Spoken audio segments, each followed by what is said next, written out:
It is my absolute privilege to introduce Marietta Austin, who is going to share her experience and a bit of her wisdom with us in just a few minutes.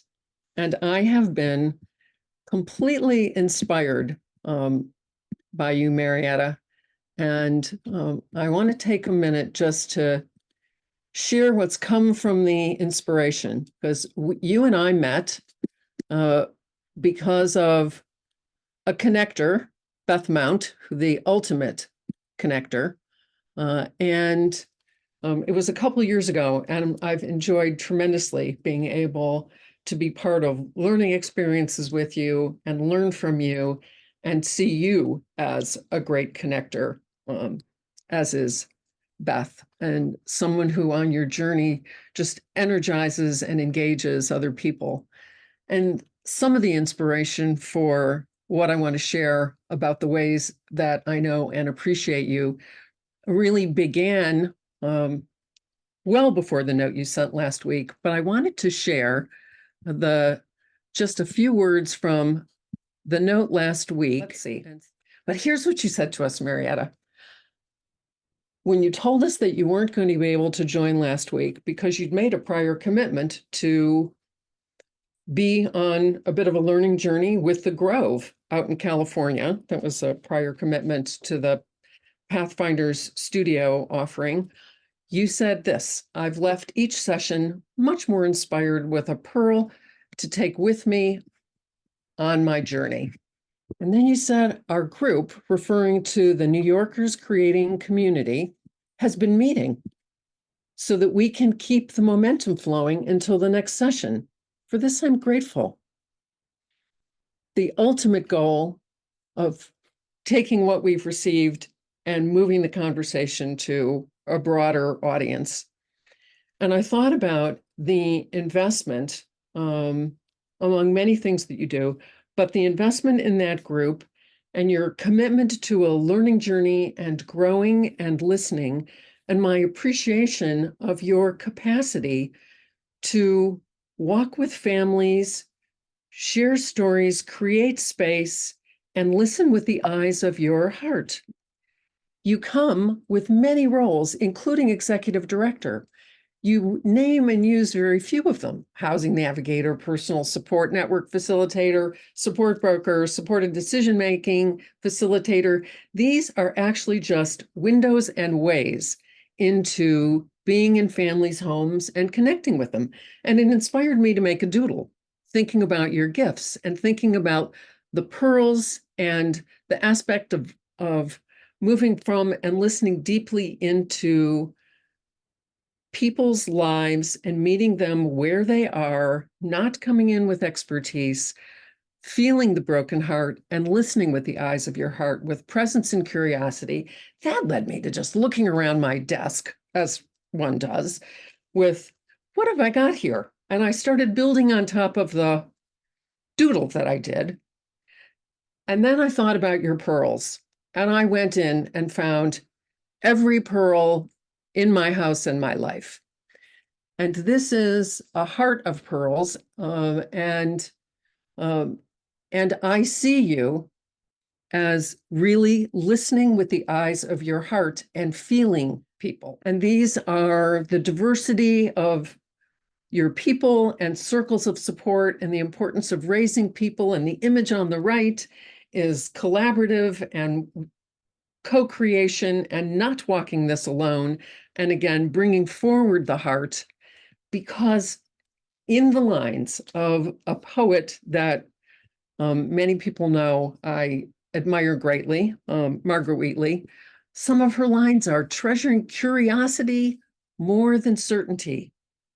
And you come in not holding expertise, but an open heart and an open mind, and appreciating that everyone is an expert about something and that everyone has and is a story. Remembering you don't fear people whose story you know. And I thought about Peter Black's quote: if you want to change the culture, you change the conversation. And that means it's not just the questions, but who's in the conversation. and you're making space for families and folks with disabilities, and your commitment to that walk and thinking about your own inner space and condition. And every time you're spending space with people, I was struck by the resonance with Bill O'Brien's quote: "The success of an intervention depends on the interior condition of the intervener." And again, I think about eyes of the heart, and the way that you listen and really hold.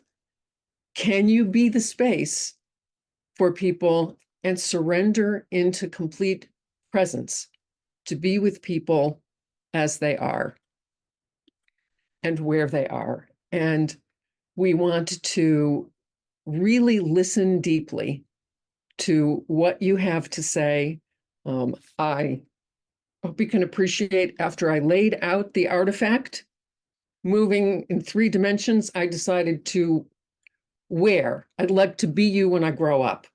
So I am, Lady Gaga says would change the world one sequin at a time. So we have, in honor of you,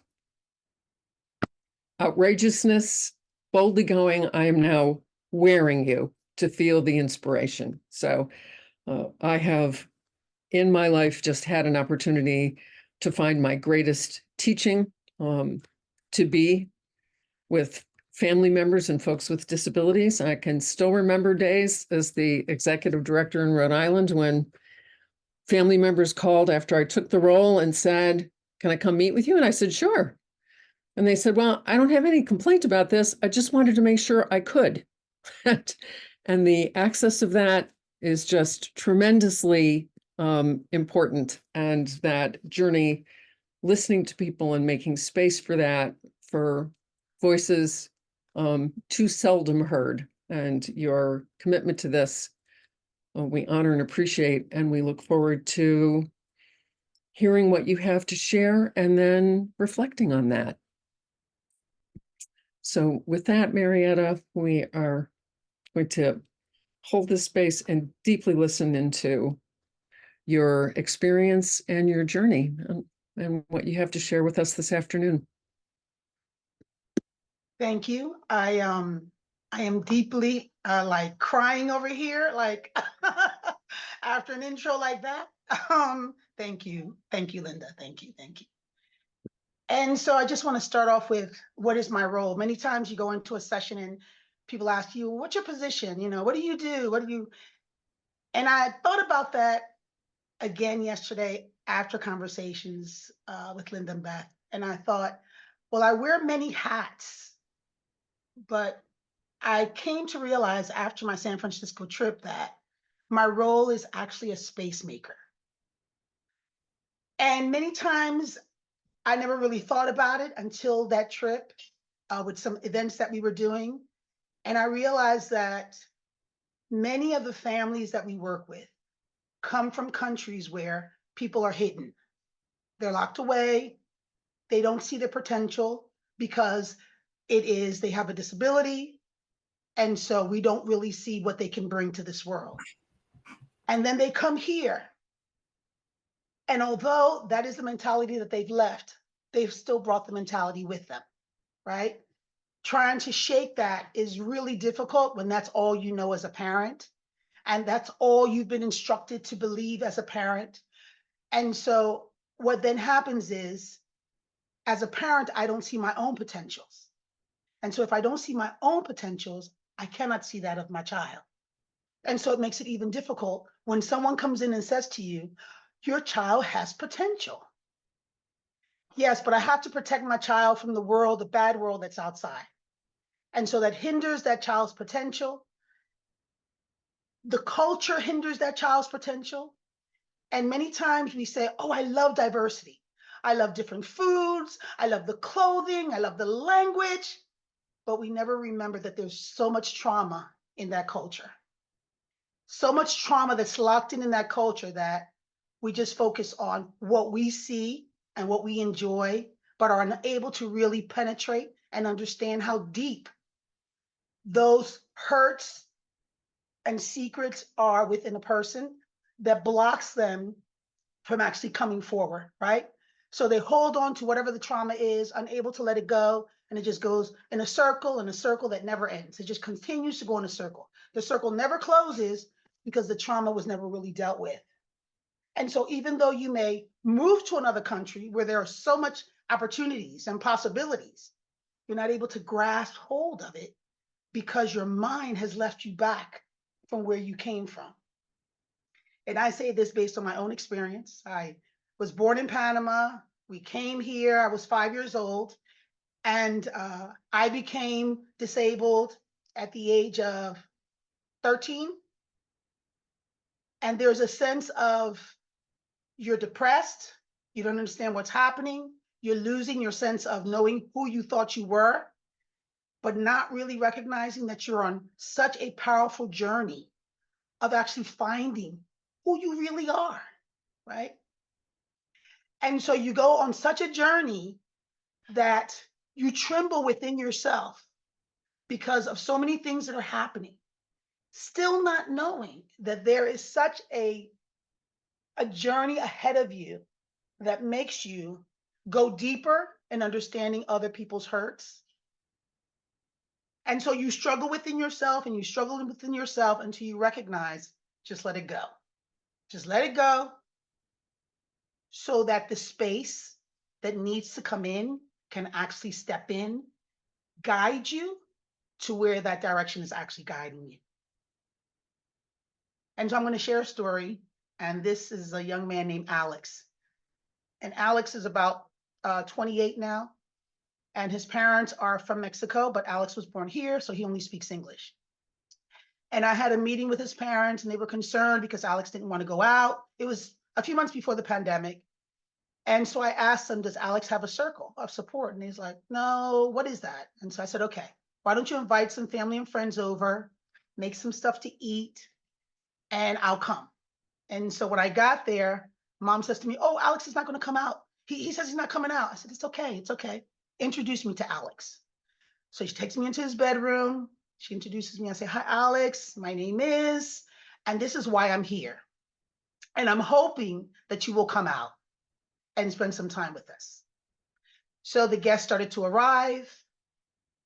And as we sat down around the table, I asked, tell me what you enjoy about Alex.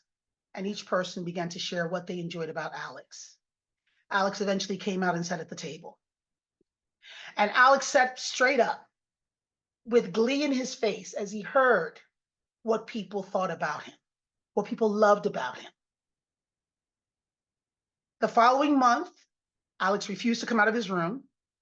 The following month, Alex refused to come out of his room, but the circle said, we're still going to come. Until eventually Alex started to come out of the room. And even though he was coming out the room, he still wasn't present, but he was just physically out of the room.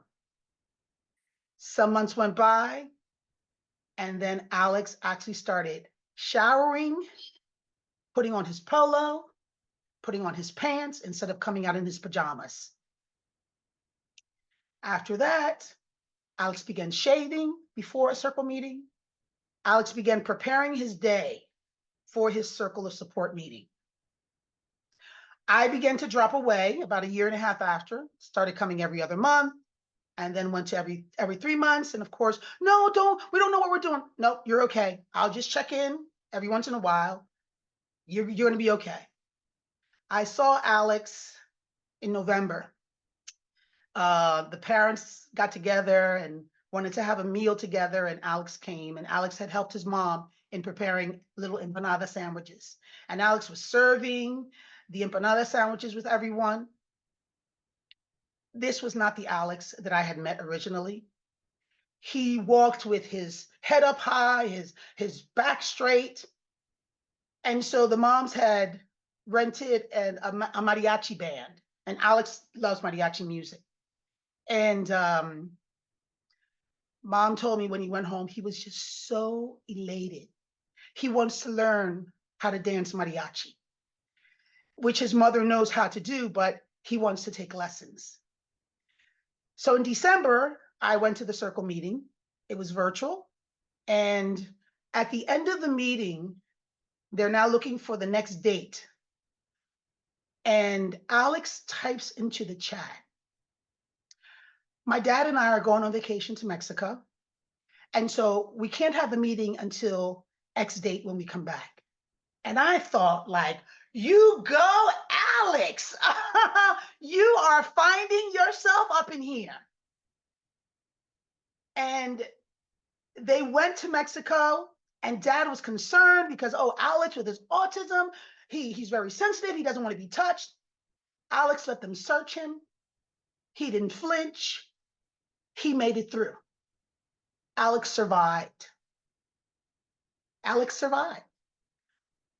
While many times I find that the greatest hindrance for the person can be their parents, because they're dragging their own personal trauma and hindering the person actually stepping into their own space, right? They just need the space and us to be around them, just to be present, right? They don't need us to tell them what to do, how to do it. Just give them the presence of us being there, and they will step out when they're ready. And that's what Alex did. So when I saw Alex again in December, it was like, I mean, I just couldn't stop smiling. I see this big sunshine walking into the room, and it's like, and Alex doesn't use words other than with his parents, people that he's very close with, but his facial expression, his body language, it spoke so much louder than the words that he could have used to say to me, Marietta, I belong. And that's what his body said. I realize that I belong. No one has to tell me that I belong. I realize that I belong. I'm a part of this. I'm a part of this. And so one of the things that I have sort of had to shift with is, when we first started, it was about helping families get services and supports for their children. But then we recognized that the person really was not being seen. It was more what the parent wanted. So we had to sort of make a shift and move the family to the side and bring the person to the center. And there have been many conversations where parents wanted one thing, but when I asked the person wanted something else. And so I had to say to the parent, so let's listen to what she or he wants, and let's see how we can work this out, right? Yeah, but they don't understand. I know they don't understand, but they're allowed to make the mistake, learn from the mistake if it doesn't work out. But if it works out, we'll be happy for them, right? Yeah, we'll be happy, right? And so I had to make that shift, making sure that that person is in the middle and that the parent is to the side, allowing this person to find themselves. But then I had to make another shift. And that shift was now realizing that some of these couples have lost and struggled with their personal relationship, which eventually affects the life of their children in the home. And so when I noticed that with a couple, I decided, okay, so let's, invite the couples out for lunch. And so some of the couples that were able to go, where the husband and wives were off, we went and we had lunch.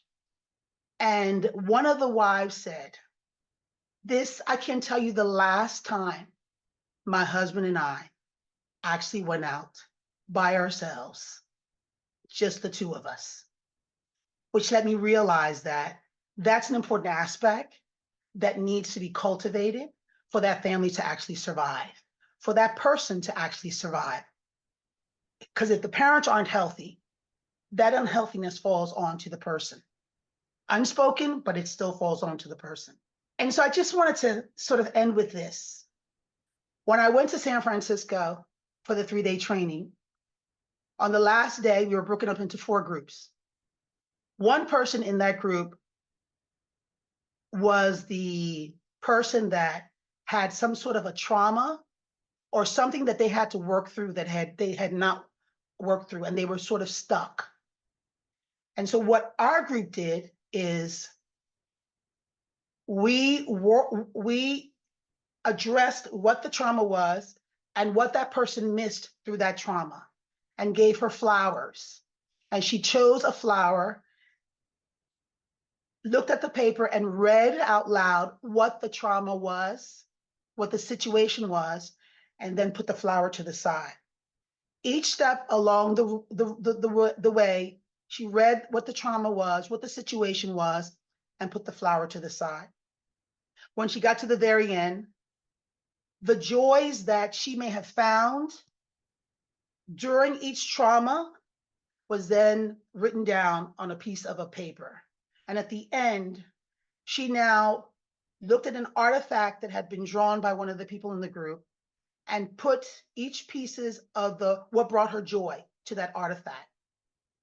Now, mind you, her trauma what happened didn't disappear, but there was a load that was released because now she was able to put each step in their prospective place. And that artifact was something that she could now take home with her to remember not only the act of the ritual, but also remember that there is joy ahead in spite of whatever that loss that you had. And so I just want to leave you with this. Trauma freezes people in the past and does not enable people to move forward. How do I support the person in letting go and then stepping into what more is possible? Creating a visual, the stuck space, moving into letting go and stepping forward. It's easy to say it, but if I can visualize it and be in the act of it, I can then grab hold of it. Thank you. Ooh, Marietta. Thank you. Marietta, do you want to, I know there was an artifact created. Is this a moment that you would like Beth, to share it? So I think I made this in a session with the Learning Institute. And so they said, do an artifact. And I'm thinking, I'm not an artist. No, this is not about art. This is about doodling. I'm like, oh no. So I had some paper plates. I got some paper, I had some markers. And this is my work: realizing one's dreams and potentials, building relationships. We all need valued social roles. Yeah. I so appreciate your reflections on the shifts in you, the shifts in other people, opening up spaces, presence. Thank you for sharing Alex's story and your experience along the way. You have taken every one of those roles you've been in and made it a window and an opportunity into relationship with people. Definitely. So here is the invitation for the cafe conversations. What are we learning about families, about shifts, about space making, about creating space for what more is possible, and about leadership?